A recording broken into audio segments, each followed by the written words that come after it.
Assalamualaikum warahmatullahi wabarakatuh. Perkenalkan, nama saya Rikawan Putra dengan PM 2241150 dari kelas Manajemen 22B. Di sini saya akan menjelaskan dan menganalisis rasio keuangan dengan dosen pengampu Ade Chandra. Yang pertama, ada analisis rasio keuangan, jenis, tujuan, metode, dan contohnya. Apa itu analisis rasio keuangan? Analisis rasio keuangan adalah upaya yang dilakukan untuk mengukur keadaan keuangan dalam perusahaan atau bisnis. Cara menganalisis rasio keuangan yaitu dengan memanfaatkan data dari laporan keuangan untuk membuat perbandingan. Di bidang akuntansi, analisis rasio keuangan biasanya dilakukan di akhir periode suatu perusahaan dalam 1 tahun. Analisis rasio keuangan ini umumnya dimanfaatkan untuk menentukan strategi pada perencanaan perusahaan atau bisnis di masa mendatang. Selain untuk kebutuhan internal, analisis rasio keuangan juga dimanfaatkan sebagai cara dalam menunjukkan performa suatu perusahaan atau bisnis pada investor melalui analisis tersebut. Harapannya akan terlihat potensi kelayakan dalam mendapatkan investasi atau dana. Selanjutnya ada jenis-jenis rasio keuangan. Cara menganalisis rasio keuangan dapat kita tentukan dari jenis yang ingin dilihat. Contohnya ada beberapa jenis rasio keuangan. Yang pertama, rasio solvabilitas. Rasio solvabilitas itu digunakan untuk mengetahui efektivitas perusahaan dalam menggunakan aktivitas atau kekayaannya. Adapun cara menganalisis rasio keuangan dengan jenis ini. Yang pertama, rasio utang. Cara menghitung rasio utang dengan membagi jumlah utang dengan jumlah aktivitas perusahaan atau bisnis. Perhitungan ini dapat memberikan informasi tentang besarnya aktiva atau perusahaan atau bisnis untuk melihat seberapa besar jumlah aktiva yang dibiayai oleh hutang. Semakin rendah presentasinya, maka semakin baik juga pendapatannya. Berikut adalah rumusnya.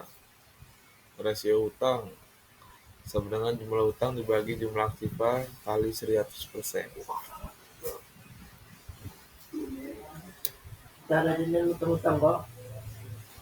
Rasio utang dengan pendekatan modal. Cara menganalisis rasio keuangan pada jenis ini yaitu membagi jumlah utang dengan jumlah modal. Semakin kasar. Cara menganalisis rasio keuangan pada jenis ini yaitu membagi jumlah utang dengan jumlah modal. Semakin kecil persentase yang dihasilkan, maka semakin sehat keuangan suatu perusahaan atau bisnis. Hal tersebut berarti utang yang dimiliki tidak melebihi modal. Berikut rumus perhitungannya. Rasio utang sama dengan jumlah utang dibagi jumlah modal kali 100%. Yang kedua, rasio likuiditas. Rasio likuiditas juga jenis perhitungan yang digunakan untuk melihat kemampuan likuiditas suatu perusahaan. Perhitungannya memperhatikan aktiva lancar dan utang lancar yang dimiliki. Berikut beberapa jenis rasio likuiditas. Rasio lancar, perhitungannya yaitu membagi aktiva lancar dengan utang lancar. Persentase hasilnya dapat memberikan informasi tentang kemampuan perusahaan membayar kewajiban lancar dalam jangka waktu yang pendek. Berikut cara menganalisis rasio keuangan pada jenis ini. Rasio lancar sama dengan aktiva lancar dibagi utang lancar kali 100%. Selanjutnya rasio kas. Cara menghitungnya, keuangan pada jenis ini yaitu menjumlahkan kas dan aktiva yang setara kas, lalu membagi hasilnya dengan utang lancar. Jika hasilnya mendekati 100%, maka akan semakin baik lagi perusahaan atau bisnis. Berikut beberapa rumus perhitungannya. Rasio kas sama dengan kas dibagi aktiva setara kas dibagi utang lancar kali 100%. Lalu ada rasio cepat. Rasio cepat adalah hasil selisih aktiva lancar dengan persediaan yang kemudian dibagi utang lancar. Persentasenya dapat menunjukkan kesehatan keuangan suatu perusahaan atau bisnis semakin mendekati 100% maka semakin baik adalah cara menghitung rasio keuangan pada jenis ini. Rasio cepat sama dengan aktiva lancar dikurang persediaan dibagi utang lancar kali 100%. Yang ketiga ada rasio aktivitas. Rasio aktivitas digunakan juga untuk melihat produktivitas aktiva-aktiva yang dimiliki dalam perusahaan atau bisnis. Adapun beberapa jenis rasio aktivitas yaitu ada rasio perputaran persediaan. Itu digunakan untuk mengetahui likuiditas perusahaan. Semakin tinggi rasio yang dihasilkan, maka semakin baik pengelolaan persediaannya. Berikut cara menghitungnya: rasio perputaran persediaan, harga pokok penjualan dibagi persediaan. Lalu ada rasio perputaran piutang. Rasio perputaran piutang digunakan untuk mengetahui besaran piutang perusahaan atau bisnis. Semakin besar perputaran piutangnya, maka semakin baik bagi keuangan perusahaan. Berikut cara menganalisis rasio keuangan pada jenis ini. Rasio perputaran sama dengan jumlah hutang dibagi rata-rata piutang. Ada juga rasio perputaran aktiva tetap. Rasio ini menunjukkan kemampuan perusahaan dalam menghasilkan penjualan dengan menggunakan aktiva tetap. Semakin besar rasionya, berarti semakin baik keuangan perusahaan atau bisnis. Lalu cara menghitung rasio keuangan pada jenis ini yaitu rasio perputaran aktiva tetap sama dengan penjualan dibagi aktiva tetap. Dan dan selanjutnya rasio perputaran total aktiva. Cara menghitungnya dengan membandingkan penjualan dengan jumlah atau total aktiva perusahaan. Total aktiva terdiri dari aktiva lancar dan aktiva tetap. Semakin besar rasionya maka semakin baik. Cara menghitungnya rasio perputaran total aktiva sama dengan penjualan jumlah dibagi jumlah aktiva. Keempat, rasio profitabilitas. Rasio profitabilitas digunakan untuk menghitung laba suatu perusahaan atau bisnis. Perhitungan rasio ini dapat digunakan dalam beberapa jenis, yaitu rasio margin laba kotor. Jenis rasio ini digunakan untuk mengetahui perbandingan antara laba kotor dengan penjualan. Semakin besar hasil rasionya, maka keuangan perusahaan pun semakin baik. Lalu ada cara menghitungnya. Rasio margin laba kotor sama dengan laba kotor dibagi penjualan. Lalu ada rasio margin laba bersih. Rasio jenis ini digunakan untuk melihat kemampuan suatu perusahaan atau bisnis dalam menghasilkan laba setelah dikurangi semua biaya.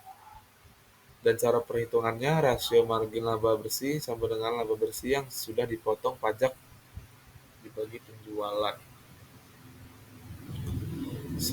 Selanjutnya ada rasio margin laba operasi.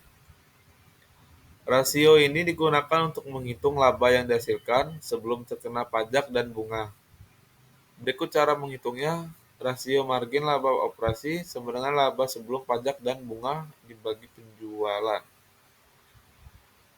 Dan juga ada return on investment dalam kurung ROI. ROI adalah ROI adalah rasio yang dimanfaatkan untuk mengetahui kemampuan perusahaan dalam menghasilkan laba terhadap total investasi. Cara perhitungannya seperti di bawah ini. Rasio ROI sama dengan laba setelah dipotong pajak dibagi investasi. Ada juga return on asset.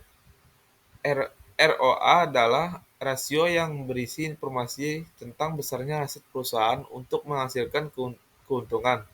Cara menghitung rasio keuangan dengan jenis ini sebagai berikut. Rasio ROA sama dengan laba sebelum pajak dan bunga per dibagi jumlah aset. Lalu ada tujuan analisis rasio keuangan.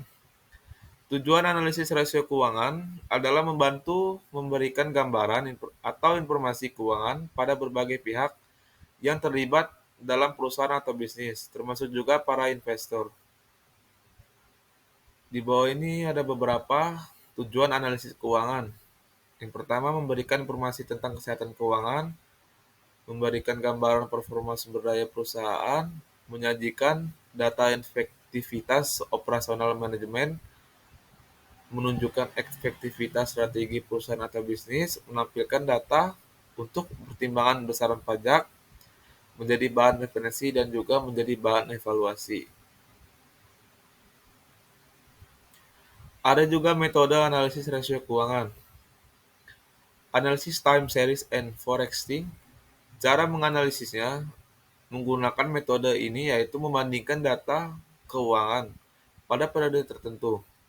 Perbandingan ini digunakan sebagai bahan proyeksi atau perkiraan kondisi suatu perusahaan di masa yang akan datang. Analisis time series dan forex trading memiliki beberapa poin yang harus diperhatikan karena pengaruhnya terhadap perubahan struktur keuangan. Poin-poin tersebut yaitu peraturan pemerintah, perubahan kompetisi, dan juga akuisisi, dan perubahan teknologi. Poin-poin tersebut diantaranya adalah peraturan pemerintah, perubahan kompetisi, akuisisi, dan perubahan teknologi. Adapun beberapa langkah yang harus dipahami dengan cara menganalisis rasio keuangan dengan metode analisis time series dan forexing. Sebagai berikut, yang pertama menentukan tahun dasar, kedua menghitung angka indeks tahun lainnya, ketiga memperkirakan arah dan kecenderungan historis pos laporan keuangan. Selanjutnya, analisis common size. Cara menganalisis rasio keuangannya menggunakan metode analisis common size, yaitu membandingkan perubahan antara berbagai pos dengan jumlah aktiva, pasiva, dan penjualan. Hasil perbandingan analisis ini disajikan dalam bentuk persentase untuk setiap komponen dalam laporan keuangan, baik neraca maupun laba rugi. Cara menganalisis rasio keuangan dengan metode ini memungkinkan suatu perusahaan memperoleh informasi tentang relativitas aktiva lancar terhadap aktiva tetap dan relativitas utang perusahaan terhadap modal dan struktur modal. Analisis common size dapat digunakan perusahaan untuk berbagai penilaian, baik dalam membandingkan laporan keuangan periode dengan saat ini, maupun dibandingkan kompetitor dan perusahaan sendiri. Yang terakhir, ada contoh analisis rasio keuangan. Analisis rasio keuangan dapat diterapkan sesuai jenis dan tujuan yang diinginkan oleh perusahaan, bisnis, atau pihak lainnya.